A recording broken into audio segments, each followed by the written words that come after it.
ఢిల్లీ జంతర్ మంతర్ ధర్నాకు రాష్ట్ర వ్యాప్తంగా కాంగ్రెస్ శ్రేణులు తల్లి రావడం అంటే ఈరోజు చరిత్రలో నిలిచిపోయే విధంగా రాహుల్ గాంధీ గారిని యావత్ ప్రపంచం మొత్తం ఆయన చూపు చూస్తున్నారు.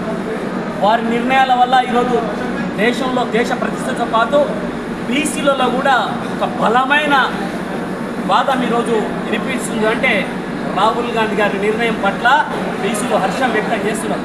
దేశవ్యాప్తంగా స్వతంత్రం వచ్చిన తర్వాత బీసీల కోసానికి అన్ని పార్టీలు వాడుకున్న కాంగ్రెస్ పార్టీ మాత్రం అంకుట దీక్షతో వారికి ఎంపవర్మెంట్ ఇచ్చి ఈరోజు 42% రిజర్వేషన్ అంటే చరిత్రలో నిలిచిపోతుందని గుర్తు చేస్తూ, అదేవిధంగా తెలంగాణనే రోల్ మోడల్గా ఇలా దేశవ్యాప్తంగా ఆలోచిస్తుంటే రేవంత్ అన్న అగ్రవర్ణాల వ్యక్తి అయినా పేద ప్రజల కోసానికి వారు ఈరోజు ఖచ్చితంగా పేద ప్రజలకు మేలు జరగాలంటే అన్ని వర్గాలకు కలుపుకొని పోవాలంటే 42% ఇవ్వాల్సిందే. రాహుల్ గాంధీ మాట కట్టుబడి 42% రిజర్వేషన్ చేస్తూ తీర్మానం చేస్తూ రాష్ట్రపతి కూడా పంపేయడం జరిగింది.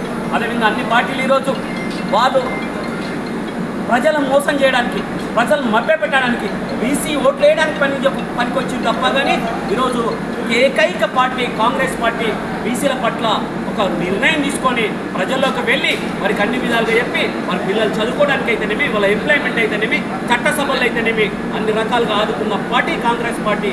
అందుకోసానికే మేమున్నంతకాలం కాంగ్రెస్ పార్టీ రేవంత్ అన్నను కానీ మహేష్ అన్నను కానీ ఈరోజు కాంగ్రెస్ నాయకత్వాన్ని కానీ రాహుల్ గాంధీ గారి నాయకత్వాన్ని మర్చిపోమని వారి రుణం తీసుకుంటామని అక్కడ దేశ ప్రధానిగా తర్వాత రాహుల్ గాంధీ గారిని ఇక్కడ మరోసారి కాంగ్రెస్ పార్టీ అధికారంలో తీసుకొస్తాము.